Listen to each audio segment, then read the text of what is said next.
Bismillahirrahmanirrahim. Assalamualaikum warahmatullahi wabarakatuh.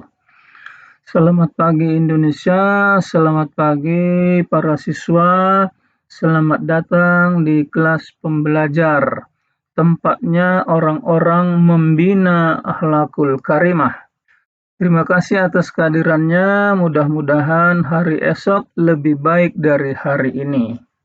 Berikutnya dalam waktu kurang dari 15 menit ke depan, saya akan memaparkan materi pelajaran pendidikan Pancasila dengan elemen yang kedua, yaitu Undang-Undang Dasar 1945.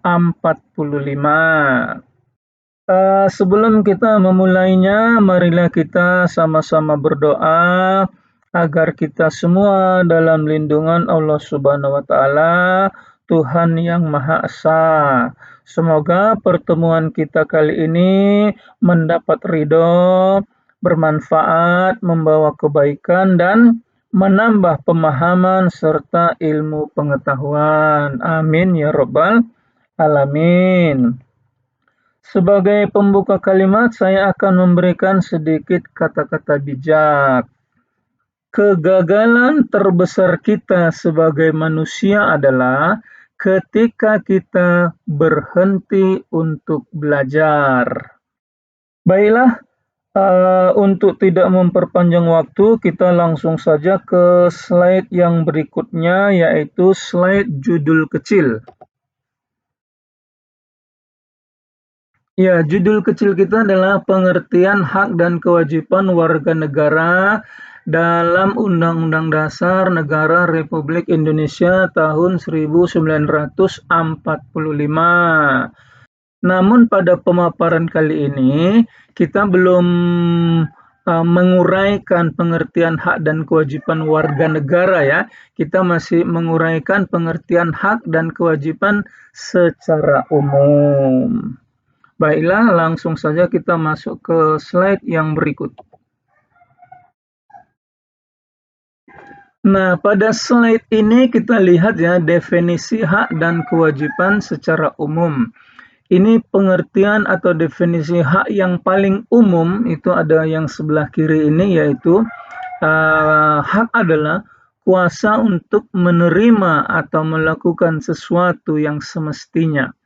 Kemudian di sebelah kanannya, ini menurut para sarjana ya, kebetulan ini kita ambil satu saja karena para sarjana sendiri katakanlah berbeda-beda rumusan atau definisinya mengenai hak. Kita hanya mengambil satu saja ya.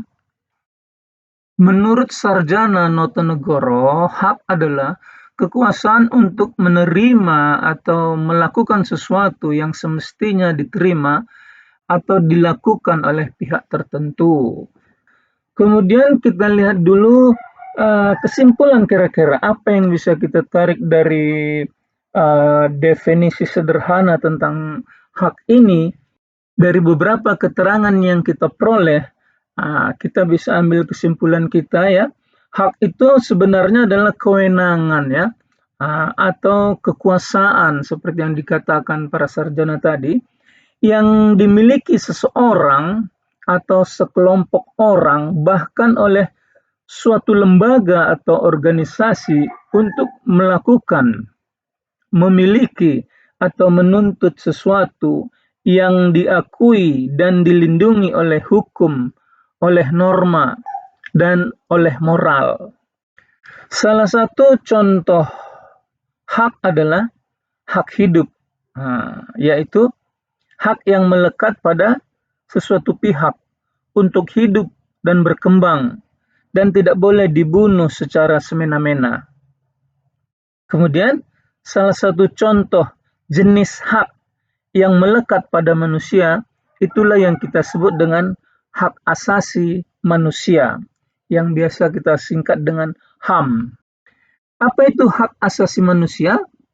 Ini kita sudah pelajari dari SMP ya. Hak asasi manusia itu adalah hak-hak dasar atau hak-hak pokok yang dimiliki setiap manusia sebagai anugerah Tuhan yang Maha Esa sejak ia dilahirkan sampai meninggal dunia. Namun pada hakikatnya ada hak asasi yang paling mendasar di antara hak asasi manusia yang kita kenal sekarang. Apa itu hak asasi yang paling mendasar? Yang pertama adalah hak hidup. Yang kedua, hak kebebasan. Yang ketiga, hak kebahagiaan. Nah, kemudian kita juga sudah tahu waktu SMP apa itu hak asasi manusia menurut regulasi yang ada di Indonesia ini, seperti Undang-Undang HAM, yaitu Undang-Undang Nomor 39 Tahun 1999. Ini juga definisi tentang hak asasi manusia sudah kita ketahui waktu kita sekolah SMP ya. Nah, sekarang kita langsung saja kepada slide yang berikut. Kalau tadi kita bicara hak, sekarang kita bicara kewajiban. Apa itu kewajiban? Pengertian kewajiban secara umum atau yang paling umum adalah tanggung jawab yang harus dijalankan. Kemudian kita lihat di sampingnya ada pengertian atau definisi kewajiban menurut sarjana. Nah, ini sebenarnya para sarjana banyak rumusan yang berbeda-beda tentang apa itu kewajibannya. Nah, kita ambil satu saja seperti yang tadi.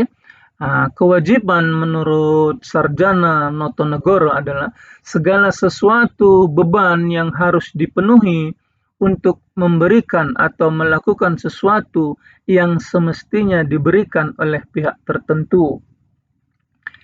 Nah, kemudian kita lihat definisi yang bisa kita tarik dari beberapa pengertian atau kesimpulan yang pernah kita baca dari beberapa sumber ialah kewajiban adalah suatu tanggung jawab atau beban yang harus dipenuhi atau dilakukan oleh seseorang karena suatu alasan tertentu seperti hukum, perjanjian, norma, atau moral sebagai bentuk tanggung jawab terhadap dirinya, terhadap orang lain, terhadap masyarakat, atau terhadap negara. Jadi perbedaan antara hak yang kita bahas tadi dengan kewajiban yang kita bahas sekarang adalah kewajiban itu adalah sesuatu yang harus dilakukan dengan tanggung jawab, sementara hak adalah sesuatu yang pantas atau layak untuk kita terima. Salah satu jenis kewajiban yang kita pahami dalam pelajaran kita kali ini adalah kewajiban asasi manusia.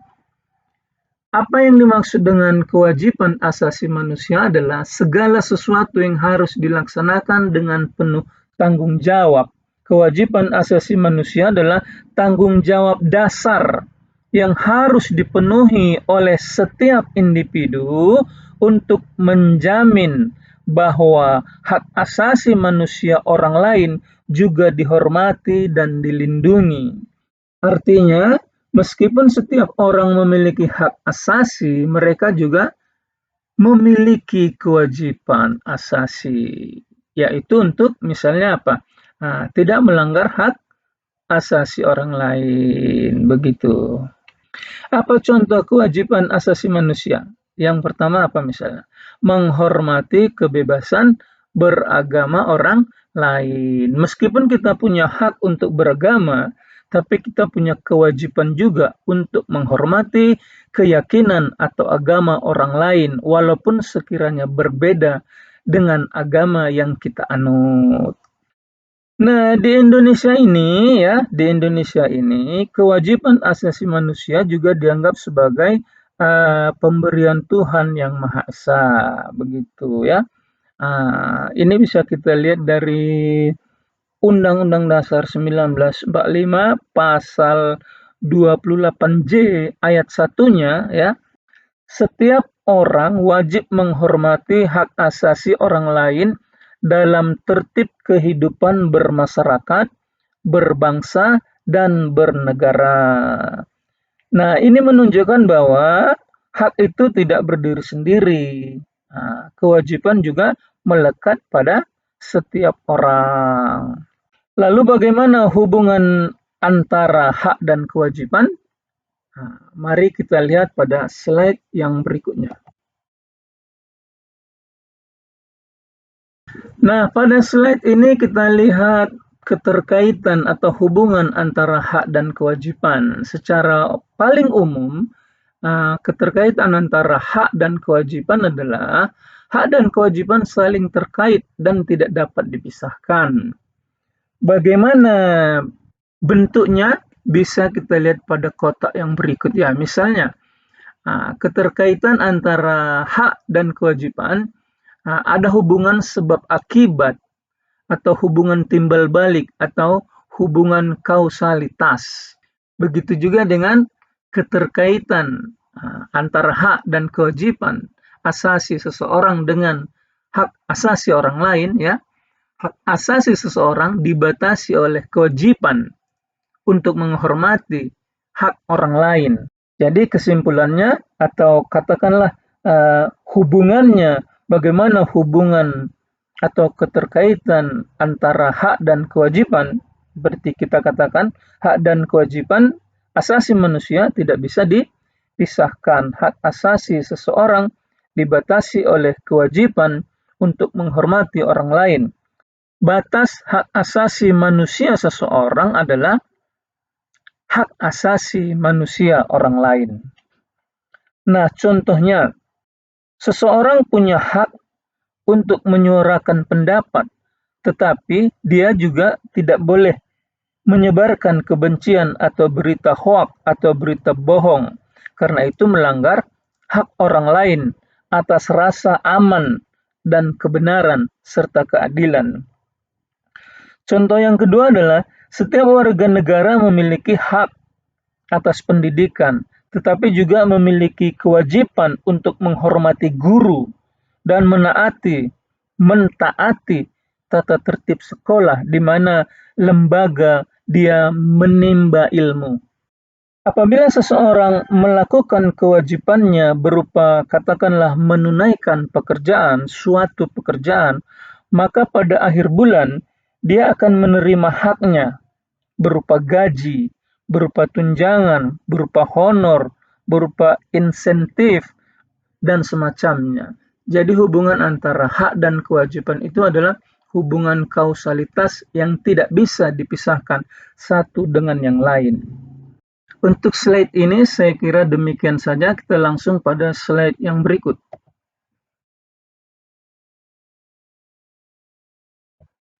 Nah, ternyata sekarang kita sudah masuk pada slide penutup ya. Demikianlah pemaparan kali ini. Terima kasih atas perhatian dan waktu yang telah diluangkan. Mohon maaf dan semoga bermanfaat.